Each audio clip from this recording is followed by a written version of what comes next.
এই মুহূর্তে আমাদের গ্রামবাসীর পক্ষ থেকে বক্তব্য রাখবেন এই মুহূর্তে আমাদের গ্রামবাসীর পক্ষ থেকে বক্তব্য রাখবেন আমাদের গ্রামের বর্তমান মেম্বার জনাব আব্দুল ওয়াহিদ মেম্বার সাহেবকে বক্তব্য রাখার অনুরোধ রইল। বিসমিল্লাহির রহমানির রহিম। সম্মানিত উপস্থিতি, আজকের চারা বিতরণ অনুষ্ঠানের আমাদের প্রধান অতিথি আমাদের মাননীয় এমপি মহোদয়, পাশাপাশি উপস্থিত আছেন আমাদের অত্র এলাকার কৃতি সন্তান আমাদের জনাব আব্দুল মালেক জাপানি সাহেব, আরো উপস্থিত আছেন আমাদের সম্মানিত অনেক ব্যক্তিবর্গ। সবাইকে আমি আন্তরিকভাবে আমার ওয়ার্ডে ধন্যবাদ এবং অভিনন্দন জানাচ্ছি। আসলে খুব সুন্দর পরিবেশে আজকের চারা বিতরণ অনুষ্ঠান কার্যক্রম শুরু হতে যাচ্ছে।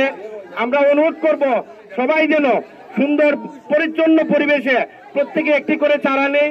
ব্যারিস্টার সুমন সাহেব আমাদের গ্রামের প্রতি উনি অনেক আন্তরিক।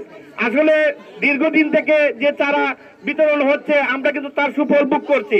বর্তমানে গত বছরের চারা থেকে আমরা আম পাচ্ছি, এইবারও অনেক চারা আমাদের বিতরণ করার পরিকল্পনা ওনার রয়েছে। আমরা যেন শান্তিপূর্ণভাবে প্রত্যেকে একটি করে চারা নেই এবং চারাগুলোকে যেন আমরা সঠিকভাবে পরিচর্যা করি, যেন এদের থেকে আমরা ফল ভোগ করতে পারি। তো যাই হোক, আমি মেম্বার হিসাবে ব্যারিস্টার সুমন সাহেব আমাদের গ্রামের জন্য উনি যা করছেন আমরা কিন্তু চিরকৃতজ্ঞ থাকবো, আমরা ওনার কাছে চিরঋণী। পাশাপাশি আমাদের জাপানি ভাই, উনিও আমাদের গ্রামের প্রতি অত্যন্ত সহনশীল। আমাদের গ্রামটাকে একটি আদর্শ গ্রাম হিসেবে গড়ে তোলার জন্য ওনাদের অবদান অনস্বীকার্য।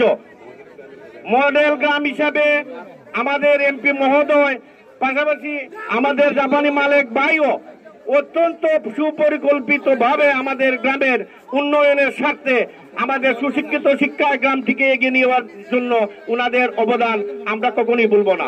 আমাদের গ্রামবাসীর পক্ষ থেকে উনাদেরকে আমি অত্যন্ত আন্তরিকভাবে ধন্যবাদ জানাচ্ছি। পরিশেষে আমি আমার বক্তব্য এখানে শেষ করছি। আসসালামু আলাইকুম।